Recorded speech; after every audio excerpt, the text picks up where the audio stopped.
Welcome to social post. 1992లో హర్షద్ మెహతా పేరు వింటే ఇండియన్ స్టాక్ మార్కెట్ వణికిపోయేది. ఇప్పుడు 2025లో మరో పెద్ద పేరు బాగా శబ్దం చేస్తుంది. అదే Jain street. Jane Street for manipulating Indian markets. The regulator is అప్పుడు స్కామ్ దాదాపు 5,000 కోట్లు. ఇప్పుడు మాత్రం అది కాదండి, 36,000 కోట్లకు పైగా స్కామ్ ఇది. భారత స్టాక్ మార్కెట్ ను కుదిపేసిన ఈ వ్యవహారం ప్రపంచంలో అతిపెద్ద క్వాంటిటేటివ్ ట్రేడింగ్ సంస్థల్లో ఒకటైన జైన్ స్ట్రీట్ పై సెబీ చేసిన దర్యాప్తులో బయటపడింది. ఈ సంస్థ గోప్యంగా అర్థం కాని వ్యూహాలతో భారత స్టాక్ మార్కెట్ ను మోసం చేసి చిన్న రిటైల్ ఇన్వెస్టర్లను నష్టాల్లో పడేసింది.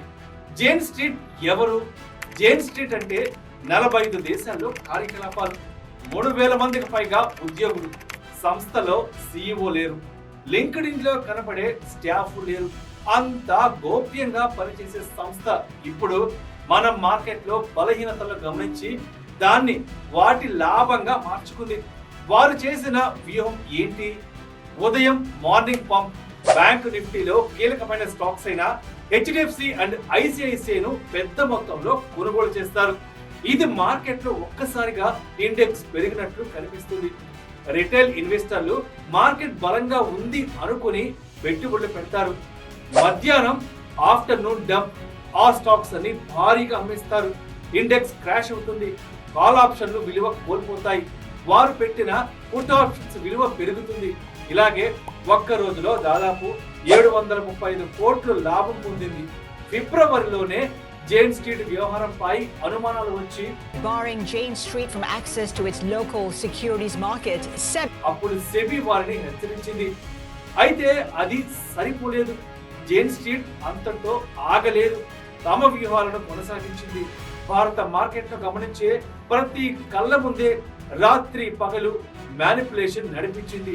హెచ్చరికల్ని పట్టించుకోలేదు, నిబంధనల్ని చెరిపేసింది, మార్కెట్ నైతికతను తుంచేసింది. అందుకే సెబీ మౌనంగా ఉండలేదు, వెంటనే చర్యలు తీసుకుంది. జైన్ స్ట్రీట్ కు సంబంధించిన 4 సంస్థలపై మార్కెట్ ట్రేడింగ్ నిషేధం విధించింది, బ్యాంకు ఖాతాలను ఫ్రీజ్ చేసింది, డబ్బు ఉపసంహరణను ఆపేసింది, ఆస్తుల విక్రయాన్ని కూడా నిలిపేసింది. ఇది కేవలం శిక్ష కాదు, భారత మార్కెట్ నైతికతను కాపాడే ప్రయత్నం.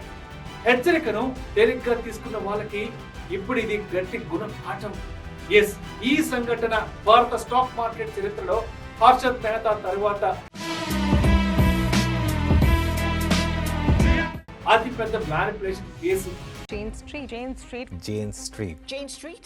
ఒక విదేశీ సంస్థ, ఒక క్వాంటిటేటివ్ ట్రేడింగ్ సంస్థ మన మార్కెట్ లో తలపెడితే ఏం జరుగుతుందో ఇది స్పష్టంగా చూపించింది. ఇది కేవలం ఒక్క రోజు స్కామ్ కాదు, ఇది మార్కెట్ ఇంటిగ్రిటీ పైన దాడి.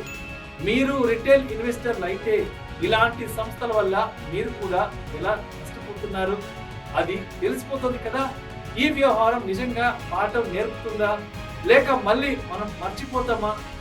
దీనిపై మీ అభిప్రాయాన్ని కామెంట్ రూపంలో తెలియచేయండి.